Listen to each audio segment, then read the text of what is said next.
Hello guys, hello, my name is Joe and today I will try to explain Duncan Trussell's famous mushroom trip. I will try to explain spiritually what has been happening during this particular trip.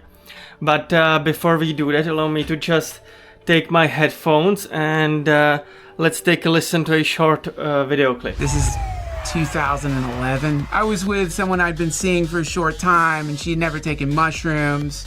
So I'm like, let's drive up to the desert.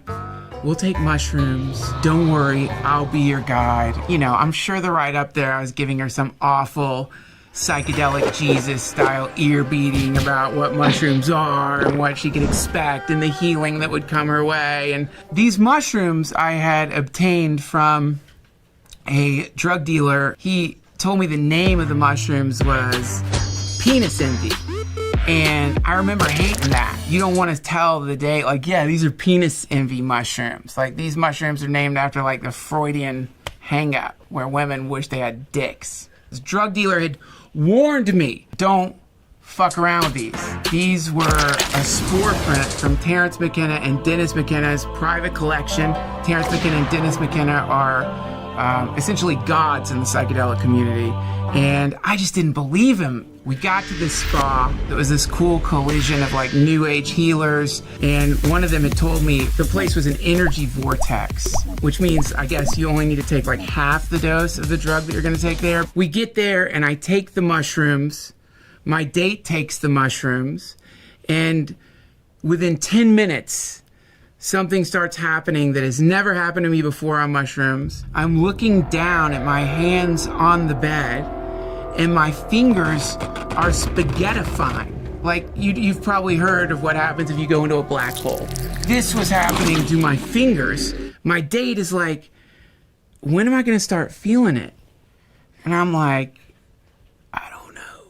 We walk out of the hotel room, and I hear a voice in my head. And the voice in my head says, "We are the eternal guardians of the universe, and we are going to do deep work on you today." Can we do deep work on me another day? Because I was hoping for just more of like a kind of, you know, fun laugh trip, not deep work, voices in your head. I told my date, I'm like, I'm just going to go lay down for a second. And I'm laying on this lawn chair. The sun is setting. What I'm about to say sounds like something someone who's never taken a psychedelic would say. It's like the kind of thing when the cop came to your school and was like, if you take acid, you're gonna see dragons, Bigfoot is gonna like be holding your mom's head in one hand and her tits in the other, and it's gonna shake them at you. And that's what drugs do. No, this happened. I'm looking at this now alien landscape, hyperdimensional colors, everything is melting, and standing on a tree branch is a gnome. It's like my subconscious was just being fucking lazy and is like, okay, let's just show him a fucking yard gnome. Or, because I was on mushrooms and it expanded my third eye, I was literally seeing a gnome, and whoever made yard gnomes was just being hyper realistic because that's how they fucking like to dress. I don't know. Suddenly it realizes I can see it. It looks at me in the same way like when you're at a restaurant and you see like a celebrity and they catch you looking at them and they're just sort of annoyed, like, ugh, another fucking high asshole at the spa watching me watch the fucking sunset. You know, I've been rejected so many times. I've eaten hot bowls of shit on stage, but to like be rejected by a fucking gnome, that hurts. And I'm trying to deal with the fact that I'm seeing a gnome. You know, if you do see Bigfoot, you're fucked. Because for the rest of your life, you're someone who saw Bigfoot. Which means that when you run into somebody, if they bring up Bigfoot, you either have to be a coward or like tell them what happened, which means for the rest of your life, they're gonna think you're absolutely insane. Because you really, if you run into people who've encountered Bigfoot, a piece of you is like, okay, man, okay. Oh yeah, no, I'm sure there's a completely undiscovered primate in the Pacific Northwest. Similarly, when you see a gnome, you're realizing like for the rest of your life, you're gonna have to like be the asshole at the party who's like, you know, gnomes are real, man. And you can see them when you're on mushrooms, the penis envy, what, you heard of them? So my brain is like working through all of this when I feel something like jump into my body. And I realize that there's some kind of entities swimming through me. Meanwhile, by the way, my date, she's next to a tree having the best trip of all time. She's laughing. I can hear her saying, it's so beautiful. The world is just so beautiful. I'm like, just, no! I'm getting fucking attacked by a swarm of spirits. But I start praying in my head, please God protect me. And then suddenly there's a sense of like a maternal energy, just like shoos them away and like embraces me. When I opened my eyes again, I'd started coming down. Now, Duncan, I would assume that at a certain moment during your trip, you have seen a gnome, as you described it. I would assume that is a otherworldly entity, that is most likely a spirit that you have seen. And let's just remind ourselves that outside of our 3D reality, in the spirit realm, I would assume there is no body, there is no human flesh. And so this particular spirit took temporarily the depiction of a gnome, but in reality it could have taken depiction of any particular entity. It might have taken the form of a gnome in order to make it easier for you to understand.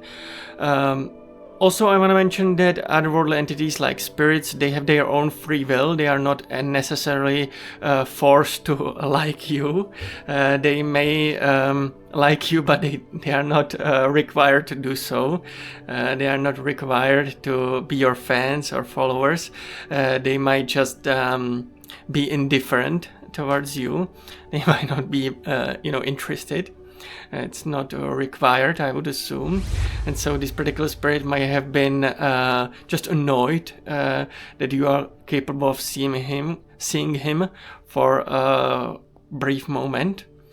Now, after that, you have been sworn what you have described as tiny little spirits attacking you, and then you have basically made a prayer, and then this otherworldly entity, which I would assume most likely is one of your spiritual guides, one of your angels watching after you, basically came in and showered you with unconditional love, showered you with a protection and calmed you down. And so I would assume most likely it's one of your spiritual guides, one of your angels watching after you, and you have been able to basically be more at ease, been more peaceful in mind, and she helped you to calm down, which is obviously great. It's obviously always welcome. Now, guys, I've obviously described this particular trip, this famous trip, this Duncan Trussell's famous mushroom trip. I've already described this in my blog. Make sure to check it out. It's truly amazing. You will find so much esoterica and mysticism inside of that blog. Not just this particular trip, but you will find so much more there. So definitely make sure to check it out. Also, make sure to smash that subscribe button, make sure to smash that like button, make sure to check out the video here, make sure to check out the video there and everywhere. And guys, I will see you in the next one. Bye.